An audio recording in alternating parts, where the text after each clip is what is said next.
नमस्कार, एनटिभी कोहलपुर समाचारमा स्वागत छ। म पुरुषोत्तम सापकोटा र सांकेतिक रणमा हुनुहुन्छ दोवासी दिपा थापा। विश्व बजारमा निरन्तर पेट्रोलियम पदार्थको मूल्य बढिरहँदा त्यसको प्रभाव नेपालमा पनि देखिएको छ। नेपाल आयल निगमले पछिल्लो पटक पेट्रोलियम पदार्थको मूल्यमा भारी वृद्धि गरेको छ। फेरि पनि निगम भन्छ घाटा अहिले पनि छ। पेट्रोलियम पदार्थको मूल्य बढेसँगै त्यसको प्रत्यक्ष असर आम नागरिकलाई परेको छ। यातायातको भाडा बढेको छ, बजार मूल्य बढेको छ। अब यसलाई सरकारले कसरी सम्बोधन गर्छ त्यो भने हेर्न बाँकी छ। आजको समाचारमा पेट्रोलियम पदार्थको मूल्य बढेको प्रसङ्ग अनि विवादित 10 गजा क्षेत्रमा भारतीय पक्षलाई वृक्षारोपण गर्न दिने कञ्चनपुर प्रशासनको सहमतिको प्रसङ्ग। तर सुरुमा प्रमुख समाचार। पेट्रोलियम पदार्थको मूल्य बढेसँगै सार्वजनिक गाडी र हवाई भाडा दर बढ्यो। डिजल मटितेल प्रति लिटर 27 र पेट्रोलमा 21 रुपियाँले मूल्य वृद्धि। विवादित 10 गजा क्षेत्रमा भारतीय पक्षलाई वृक्षारोपण गर्न दिने स्थानीय प्रशासनको सहमति। पहिले नक्साङ्कन गर्नुपर्नेमा कञ्चनपुरका स्थानीयको जोड। मनसुन सुरु भएसँगै विभिन्न जिल्लामा विपद पूर्व तयारीका अभ्यास हुँदै बाँकेको राप्ती नदीमा पूर्व तयारीको अभ्यास। भीषण वर्षाका कारण भारत र बङ्गलादेशको जनजीवन प्रभावित। बाढी र पहिरोमा परेर 59 जनाको मृत्यु। र नेपाल एसिसी महिला T20 च्याम्पियनसिपको सेमिफाइनलमा प्रवेश। अन्तिम खेल भोलि हङकङसँग हुने।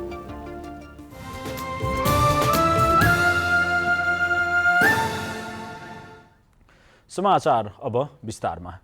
पेट्रोलियम पदार्थको मूल्य बढेपछि यातायात व्यवस्था विभागले सार्वजनिक गाडीको भाडा बढाएको छ। विभागले अन्तर्प्रदेश यात्रुवाहक तथा मालवाहक गाडीमा अधिकतम 7.7% भाडा बढाएको हो।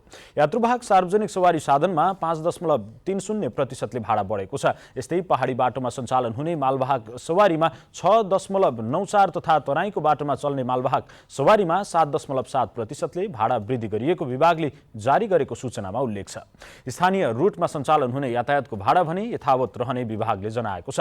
यसैगरी पेट्रोलियम पदार्थको मूल्यमा वृद्धि भएसँगै आन्तरिक उडानको भाडा पनि बढेको छ। वायु सेवा सञ्चालक सङ्घले पर्सि बुधबारदेखि लागू हुने गरी हवाई भाडा बढेको सूचना प्रकाशित गरेको छ। नयाँ भाडा अनुसार सबैभन्दा धेरै काठमाडौँ धनगढी रुटको भाडा 8,040 रुपियाँले बढेको छ। काठमाडौँ धनगढी रुटमा हवाई सेवा प्रदायकले अधिकतम 16,805 रुपियाँसम्म लिन पाउनेछन्। निगम सञ्चालक समितिको बैठकले डिजल तथा मटितेलमा प्रति लिटर 27 रुपियाँ लिएर पेट्रोलमा प्रति लिटर 21 रुपियाँले मूल्य वृद्धि गरेको हो। बढेको मूल्य हिजो गए राति 12 बजेदेखि लागू भएको छ। यससँगै 1 लिटर पेट्रोलको मूल्य 179 रुपियाँ पुगेको छ। त्यसैगरी 1 लिटर डिजल र मटितेल किन्न 192 रुपियाँ तिर्नुपर्नेछ। निगमले हवाई इन्धनमा पनि आन्तरिकतर्फ 19 रुपियाँले वृद्धि गरी 185 रुपियाँ प्रति लिटर पुर्याएको जनाएको छ। खाना पकाउने ग्यासको मूल्य भने यसपटक नबढाइएको नेपाल आयल निगमले जनाएको छ। कञ्चनपुरमा स्थानीयको रोहबरमा विवादित भनिएको क्षेत्रमा भारतीय पक्षलाई वृक्षारोपण गर्न दिइने भएको छ। दोधारा चाँदनी 3 मा 2 साता अघि भारतीय पक्षले एकतर्फी रूपमा 10 गजा क्षेत्रमा तारबार गरेपछि स्थानीयले अवरोध गरेका थिए। तर स्थानीय प्रशासनले भने सीमा स्तम्भ नभएको विवादित क्षेत्रमा भारतीय पक्षलाई वृक्षारोपण गर्न दिने सहमति गरेको छ। दोधारा चाँदनी 3 स्थित सीमा स्तम्भ 14,779 र 15,779 को बीचमा पर्ने सीमा स्तम्भ हराएको अवस्थामा छ, जसले गर्दा नेपाल भारत सीमा कहाँ पर्छ भन्ने यकिन छैन। तर सीमा सुरक्षाका लागि खटिएको सशस्त्र प्रहरी र स्थानीय प्रशासनले भारतीय पक्षको समर्थन गर्दै विवादित क्षेत्रमा वृक्षारोपण गर्न सहमति दिए पनि स्थानीयले भने संयुक्त सर्वे टोलीले नक्साङ्कन नगरी भारतीय पक्षलाई वृक्षारोपण गर्न दिन नहुने बताउँछन्। सीमा विषयमाको यो कुरा चाहिँ स्थानीयको निर्णयको आधारमा लिइएको छ। खास अब सर्वे टोली नगरिनेसम्म यो वृक्षारोपण गर्न चाहिँ उचित भएन। यता स्थानीय प्रशासन भने यसले सर्वे टोलीले गर्ने काममा कुनै फरक नपर्ने दावी गर्छ। 779 र अर्को पिलरसँगको सिधाबाट धेरै पछाडि पर्ने गरी चाहिँ उहाँहरूले वृक्षारोपण गर्नुभएको छ। यसभन्दा अगाडि पनि उहाँहरूले सिजनल खेती गर्नुहुन्थ्यो भन्ने स्थानीयको भनाइ छ। अहिले यति वृक्षारोपण गरेकै आधारमा संयुक्त सर्वे टिमले गर्ने पछिल्लो निर्णयलाई कुनै असर गर्छ जस्तो लाग्दैन। उसो त भारतीय पक्षले हराएका सीमा स्तम्भ वा विवादित क्षेत्र आसपासमा सर्वे टोलीले नक्साङ्कन नगरेसम्म नेपाली पक्षलाई काम गर्न अवरोध गर्दै आएको छ। त्यति मात्रै होइन, नेपालीको नाममा जग्गा धनी पूर्जा भएका जमिन समेत अतिक्रमण गरी आफ्नो भूमि दाबी गर्दै आएको छ, जसको दशकौं बितिसक्दा पनि समाधान हुन सकेको छैन। तर दोधारामा भने भारतीय पक्षलाई सहज हुने गरी सीमा विवाद मिलाउन नेपाली पक्ष तयार भएको छ। यो सीमा भनेको चाहिँ यो ईश्वर भगवानले बनाएको, हामीले बनाएको, यसको समाधान पनि हामीले गर्ने हो। कञ्चनपुरको ब्रह्मदेव, पुनर्वासको प्याराताल, कारगिल डाँडा, बेलौरीको पचुही र बेल्लाडीमा भारतीय पक्षले संयुक्त सर्वे टोलीले नक्साङ्कन गरेपछि मात्रै काम गर्नुपर्ने अडान लिने गरेको छ, जसले गर्दा जग्गाको भूचलनदेखि हुलाकी सड़क निर्माणमा समेत नेपालीले शास्ति खेप्नु परेको छ। दुर्गा उपाध्याय, नेपाल टेलिभिजन, सुदूरपश्चिम प्रदेश, कञ्चनपुर।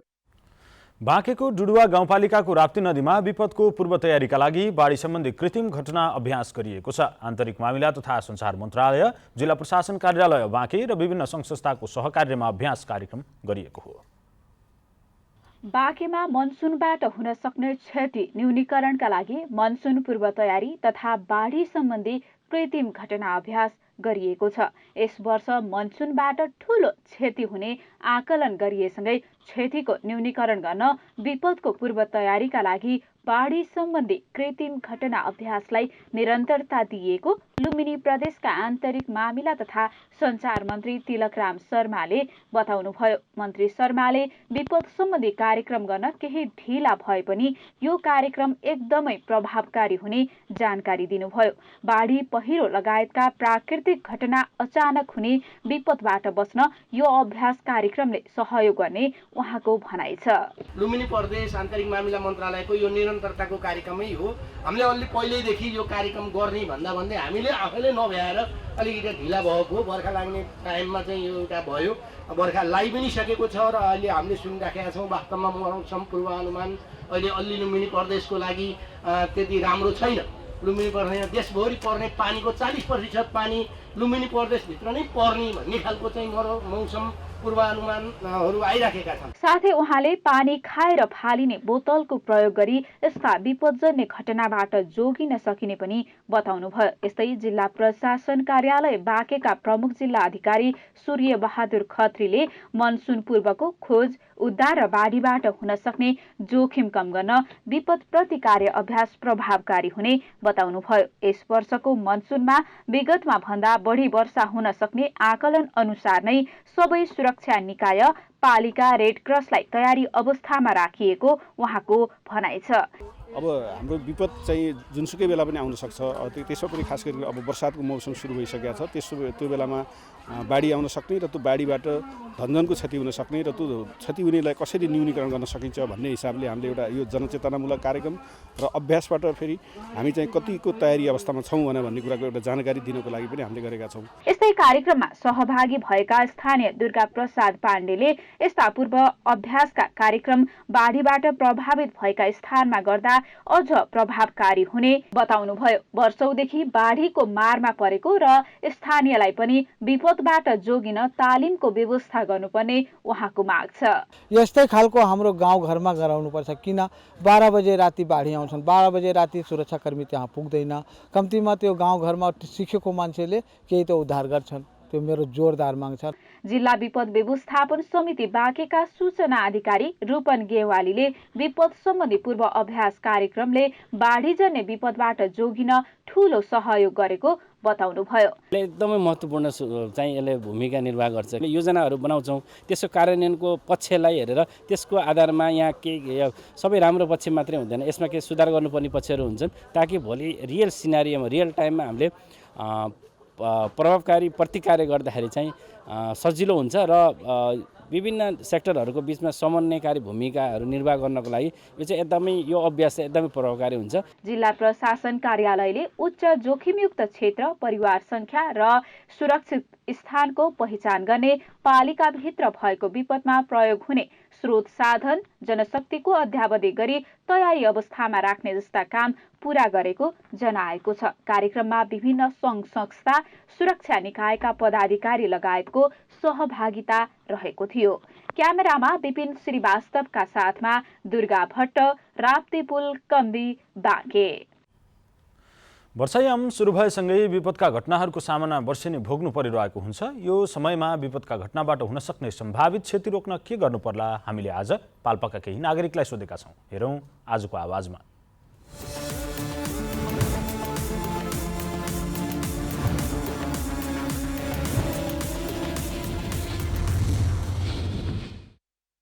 वडा कार्यालय र गाउँपालिकाले चाहिँ नि जहाँ बाटो अवरोध हुन्छ त्यो चाहिँ तुरुन्तै खुलाउनु पर्छ।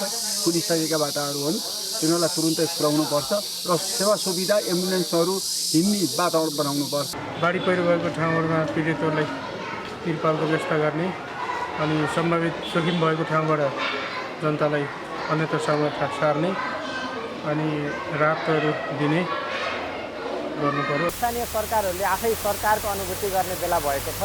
अब विपदहरू आइरहेका छन्। विपद न्यूनीकरणको लागि स्थानीय तहले साँच्चै आफू सरकार भएको अनुभव गर्नुपर्छ। कहाँ जोखिम क्षेत्रहरूका बस्तीहरूलाई स्थानान्तरण गर्ने, जोखिम क्षेत्रमा आफ्ना जे सुरक्षाका उपायहरू अप्नाउन सकिन्छ। अब बाटो खन्ने काम रोक्नुपर्छ। जहाँ डोजरले चाहिँ खनेर बाटो नालीहरू बिगारिरहेको छ, विकासको नाममा त्यो पनि अहिले उल्टो बनिरहेको छ। जनताहरूले दुःख पाइरहेका छन्। सबभन्दा पहिला सुरुमा सरकारले बाटोघाटो मर्मत गर्ने मात्र नभएर बाटोघाटो खन्नलाई पनि रोक्नुपर्ने हुन्छ। स्थानीय सरकारले चाहिँ हाम्रो भौगोलिक हिसाबले कहाँ कसरी बाटो बनाउनुपर्छ भनेर अथवा विकासको निर्माण कसरी गर्नुपर्छ भनेर त्यसमा ध्यान दिनुपर्छ। र जसरी हाम्रो गाउँघरमा बाटो खोलिन्छ त्यसको लागि चाहिँ विपत्ति भइसकेपछि एम्बुलेन्सहरू जानको लागि समस्या हुन्छ। यहाँ चाहिँ विपद आइसकेपछि चाहिँ विपदको लागि चाहिँ खट्नुभन्दा विपद आउनुभन्दा पहिला नै सम्भावित विपदका चाहिँ अवस्थाहरू अध्ययन गरेर त्यही अनुसारको तयारी गरेर चाहिँ अगाडि बढियो भने चाहिँ सम्भावित दुर्घटना हुनबाट अनि बस्न चाहिँ सकिन्छ। के हुन्छ खानको लागि समस्या हुन्छ, त्यो भाँडाकुँडाको लागि अवस्था हुन्छ, वर्षा आएको हुन्छ तिरपाल हुँदैन, तिरपाललाई तुरुन्तै गर्नुपर्ने अवस्था हुन्छ। यति गर्दाखेरि पनि तपाईँको धेरै नै राहत हुन्छ जस्तो लाग्छ मलाई। यो स्थानीय सरकारले कस्तो तयार गर्नुपर्छ प्रयासमा हामीले यो आर्मीहरूलाई कसरी बाढी पहिरो आउँदाखेरि कसरी जोगाउन सकिन्छ त्यसबाट ट्रेनिङ दिने। दोस्रो हाम्रो यो जुन विकास भएको नाममा हाम्रो यो बाटो खनिरहेको छ त्यसलाई पनि यो बर्खाभरि रोक्ने र रेडक्रसलाई पनि सहकार्य गरेर सब अनि कुन के सामग्री चाहिन्छ त्यसलाई पहिल्यै तयार गर्ने, न कि यहाँ के पहिरो गयो भन्ने बित्तिकै खोज्ने होइन कि खोज्नु भने अगाडि सबै तयार गरेर राखेर जति राति होस् दिउँसो जहिले भए पनि मान्छेले अचानक जहिले पऱ्यो पनि लिएर जान सक्छ त्यस्तै खालको तयार गर्नुपर्छ।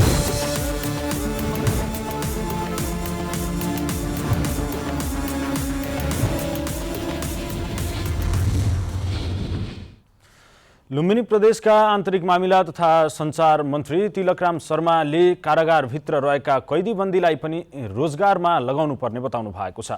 बाँके जिल्लाको 9 अवस्थामा निर्माणाधीन अवस्थामा रहेको क्षेत्रीय कारागार अनुगमन गर्नुहुँदै मन्त्री शर्माले कारागारमा बस्ने कैदीबन्दीलाई सिपमूलक तालिम दिएर रोजगारीमा लगाउनु पर्ने बताउनु भएको हो।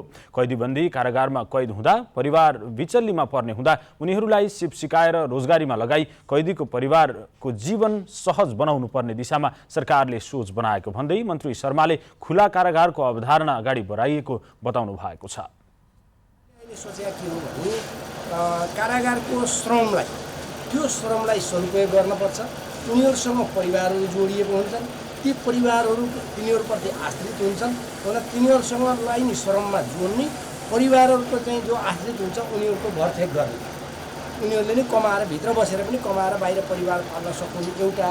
अर्को त्यो भइसकेपछि के हुन्छ भन्दा उनीहरू चाहिँ अब बाहिर गएर नि समाजमा सजिलै काम गर्न सक्ने त्यो वातावरणमा रहन्छन्। 10 बिघा क्षेत्रफलमा फैलिएको 9 अवस्था कारागार सञ्चालनमा आएपछि 3000 सम्म कैदीबन्दी राख्न सकिनेछ। 2073 सालमा निर्माण सुरु भएको कारागार सुरुको चरणमा ढिलासुस्ती भए पनि पछिल्लो समय निर्माणको कार्यले तीव्रता पाएको छ।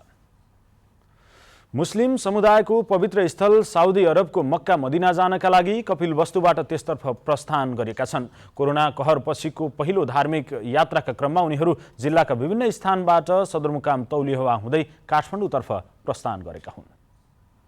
साउदी अरबको मक्का मदिना जानका लागि कपिलवस्तुबाट हजयात्री त्यसतर्फ प्रस्थान गरेका छन्। कोरोना कहर पछिको पछिल्लो धार्मिक यात्राका क्रममा उहाँहरू जिल्लाका विभिन्न स्थान सहित सदरमुकाम तौलिहवाबाट काठमाडौँतर्फ प्रस्थान गरेका हुन्। कोरोनाका कारण 2 वर्षसम्म रोकिएको हज यात्रा यस वर्षदेखि फेरि सुरु भएपछि उहाँहरू हज यात्रामा जान लागेका हुन्। सदरमुकाम तौलियामा पकडी, लवनी, चन्द्रौटा र कृष्णनगरबाट अरब जानका लागि उहाँहरू काठमाडौँतर्फ लागेका हुन्। हज यात्रीलाई बिदाई गर्नका लागि उहाँहरूको आफन्त तथा गाउँलेहरूको ठूलो भिड लागेको थियो। कपिलवस्तुका 10वटै स्थानीय तहबाट 76 जना हज यात्री हज यात्राका क्रममा काठमाडौँ प्रस्थान गरेका हुन्। महिलाहरू पनि संरक्षक मेहरमको साथमा हज यात्रामा निस्किएका छन्। बिदाई गर्न आएका परिवारका सदस्य एवं आफन्तहरू निकै भावुक देखिन्थे भने हज यात्रीहरूको आँखामा आँसु छल्किएका थिए। बकरा ईदन मनाउनका लागि उहाँहरू 40 दिने यात्राका लागि मक्का मदिना जान लागेका हुन्। मुस्लिम धर्मगुरुका अनुसार प्रत्येक मुस्लिम आफ्नो जीवनकालमा कम्तीमा 1 पटक हज गर्न जानुपर्छ। मक्का मदिना यात्रा गर्नाले स्वर्ग जाने सरह पुण्यफल प्राप्ति गर्ने भएकाले त्यहाँ जाने मान्यता रहिआएको मुस्लिम धर्मगुरुहरू बताउँछन्। हज यात्रीले 30 दिन मक्का र 10 दिन मदिनामा धार्मिक यात्रा गर्नुपर्छ। मक्कामा 7 पटक तवाफ अर्थात् परिक्रमा गर्नुपर्छ, जसले 1 हज काबा प्राप्त हुने विश्वास गरिन्छ। ईद उल अजहा अर्थात् बकरी ईदका दिन विशेष नमाज पढ्दै कुर्बानी दिने चलन समेत रहेको छ। नेपाल हज समितिका अनुसार यस वर्ष देशभरका 26 जिल्लाबाट 548 जना हज यात्रामा जान लागेका छन्। कपिलवस्तु सहित लुम्बिनी प्रदेशबाट हज यात्रामा जाने हज यात्री 247 जना रहेका छन्। काठमाडौँबाट असार 6 देखि 10 गतेसम्म 5 समूहमा उहाँहरू यात्रामा जानेछन्। प्रति हज यात्रीले 4,63,000 रकम तिरेका हुन्। मुस्लिम समुदायले जीवनमा कम्तीमा 1 पटक मक्का मदिना जाने चाहना राख्छन्। अति गरिब परिवारले ऋण सापटी समेत लिएर मक्का मदिना जाने गरेको पाइएको छ। न्यून आय भएका व्यक्तिहरूलाई हज यात्रामा सरिक गराउने विषयमा नेपाल सरकार र हज कमिटीले विशेष ध्यान दिन जरुरी देखिन्छ। वासुदेव वर्मा, नेपाल टेलिभिजन, लुम्बिनी प्रदेश, कपिलवस्तु। बैतडीमा आजदेखि 4 दिनका लागि विद्युत सेवा बन्द भएको छ। नेपाल विद्युत प्राधिकरण बैतडी वितरण केन्द्रका प्रमुख पवन भट्टका अनुसार आजदेखि असार 10 गतेसम्म 4 दिन बैतडीमा विद्युत सेवा अवरुद्ध हुनेछ। विद्युत सबस्टेसन मर्मत गर्ने कार्य सुरु हुने भएकाले विद्युत सेवा अवरुद्ध गर्नु परेको भट्टले बताउनु भएको छ। सबस्टेसन पुरानो हुँदै गएका बेला विद्युत सेवा अनियमित हुने गरेको र अब त्यस्तो नहोस् भन्नका लागि सबस्टेसन नयाँ राख्ने प्रक्रिया सुरु भएको नेपाल विद्युत प्राधिकरण बैतडी वितरण केन्द्रले जनाएको छ। यद्यपि वैकल्पिक लाइन मार्फत विद्युत सेवा पुनः सञ्चालन गर्ने उपाय खोजी भइरहेको भट्टले बताउनु भएको छ। गौतम बुद्ध अन्तर्राष्ट्रिय विमानस्थलबाट थप 2 विदेशी वायु सेवा कम्पनीले पनि अब नियमित उडान भर्ने भएका छन्। नियमित उडान भर्नका लागि एयर अरबिया र यूएई को फ्लाइ दुबई कम्पनीले प्रक्रिया अघि बढाएको नेपाल नागरिक उड्डयन प्राधिकरणले जनाएको छ। यी दुवै संयुक्त अरब इमिरेट्स यूएई का अन्तर्राष्ट्रिय वायु सेवा प्रदायक कम्पनीहरू हुन्। नेपाल नागरिक उड्डयन प्राधिकरणका महानिर्देशक प्रदीप अधिकारीका अनुसार एयर अरबियाले आउँदो 2 हप्ताभित्रै नियमित व्यावसायिक उडानका लागि इच्छा प्रकट गर्दै प्रक्रिया थालेको जानकारी दिनुभएको छ।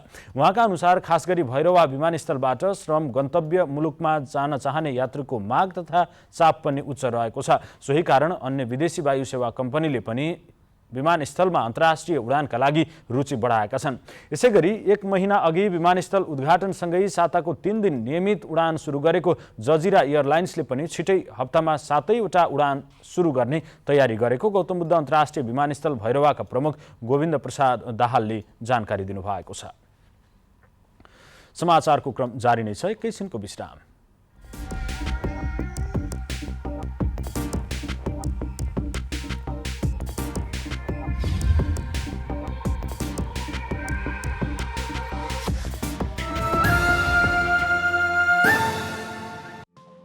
केही नयाँ, केही फरक।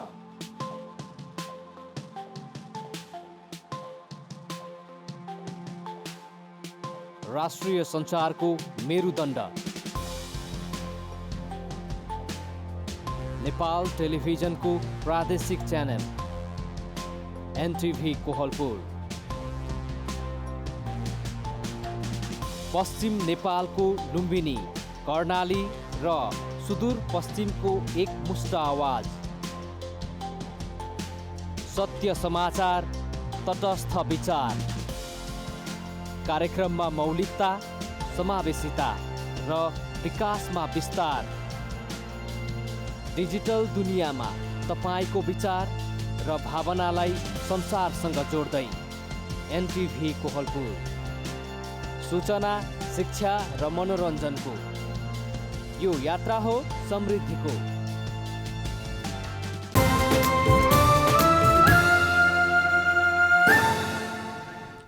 तपाईँ एनटिभी कोहलपुर हेर्दै हुनुहुन्छ। अब बाँकी समाचार।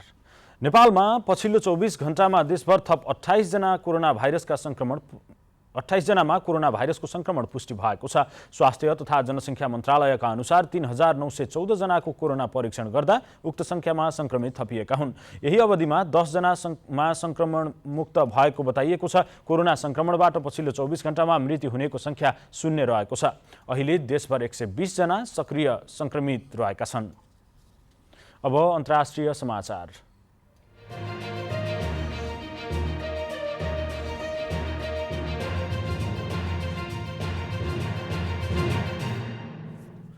भीषण वर्षाका कारण भारत र बांग्लादेशको जनजीवन प्रभावित बनेको छ। बाढी र पहिरो तथा चट्याङमा परेर 59 जनाको ज्यान गएको छ। कैयौं बाढी पहिरोमा फसिरहेका छन्। बाढी पहिरोमा फसेर ज्यान गुमाउनेको संख्या बढ्न सक्ने जनाइएको छ। त्यहाँको मौसम विभागले अझै केही दिन भीषण वर्षाको चेतावनी दिएको जनाइएको छ। बांग्लादेशमा सरकारी अधिकारीहरूले अहिलेको बाढी सन् 2004 पछिकै सबैभन्दा ठूलो भएको बताएका छन्। यस्तै भारतको मौसम विभागले केरला, मुम्बई, बिहार, झारखण्ड, पश्चिम बंगाल, ओडिसा लगायतका क्षेत्रमा आज पनि ठूलो वर्षाको चेतावनी दिएको छ। अब आर्थिक समाचार।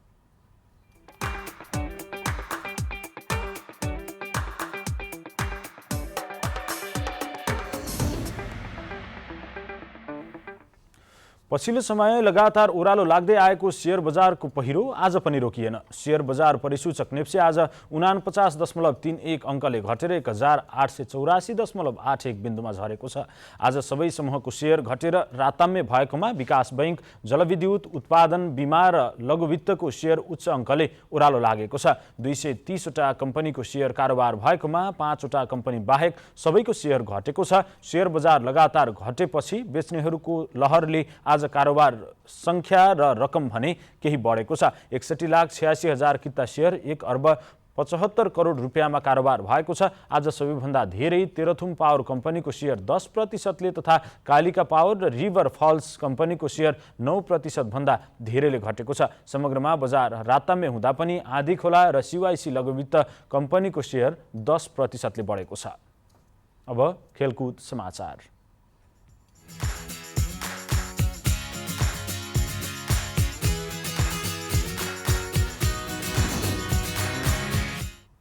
नेपाल एसीसी महिला T20 च्याम्पियनसिपको सेमिफाइनलमा प्रवेश गरेको छ। मलेसियाको किन्नारा ओभलमा आज बहराइनलाई 8 विकेटले हराउँदै नेपाल सेमिफाइनलमा पुगेको हो। बहराइनले दिएको 15 रनको लक्ष्य नेपालले 3 ओभर 4 बलमा 2 विकेट गुमाएर पूरा गरेको हो। यसअघि पहिले ब्याटिङ गरेको बहराइनले निर्धारित 7 ओभरमा 6 विकेट गुमाएर 14 रन बनाएको थियो। वर्षाको कारण खेल 7 ओभरमा झारिएको थियो। समूह बीमा रहेको नेपाल शीर्ष स्थानमा छ। नेपालले 3 खेलमा 6 अङ्क जोडेको छ। नेपालले अन्तिम खेलमा भोलि हङकङसँग खेल्दैछ। अब मौसम।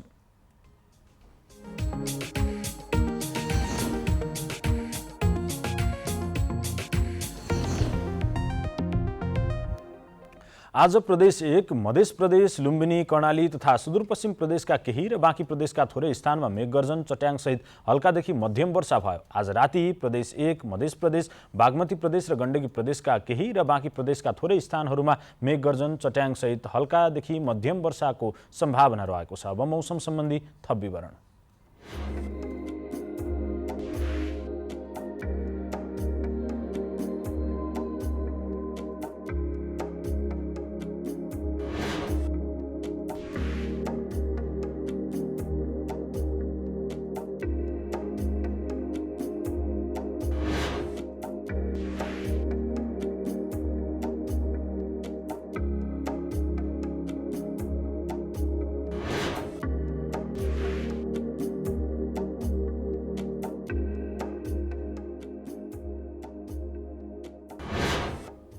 समाचारको अन्त्यमा प्रमुख समाचार पुनः एकपटक। नेपाल आयल निगमले पेट्रोलियम पदार्थको मूल्य फेरि बढायो। डिजल मट्टितेल प्रति लिटर 27 र पेट्रोलमा 21 रुपियाँले मूल्य वृद्धि। विवादित 10 गजा क्षेत्रमा भारतीय पक्षलाई वृक्षारोपण गर्न दिने स्थानीय प्रशासनको सहमति। पहिले नक्साङ्कन गर्नुपर्नेमा कञ्चनपुरका स्थानीयको जोड। लुम्बिनी प्रदेश ट्राफिक प्रहरीद्वारा सवारी चालकसँग 1 मिनेट कार्यक्रमको शुभारम्भ। सवारी दुर्घटना न्यूनीकरण गर्ने उद्देश्य।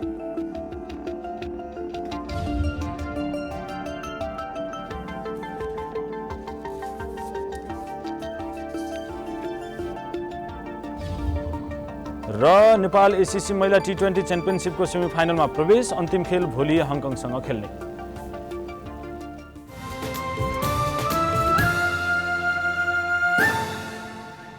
हवस् त अहिलेलाई समाचारको सिलसिला यति नै। बिदा दिनुहोस्।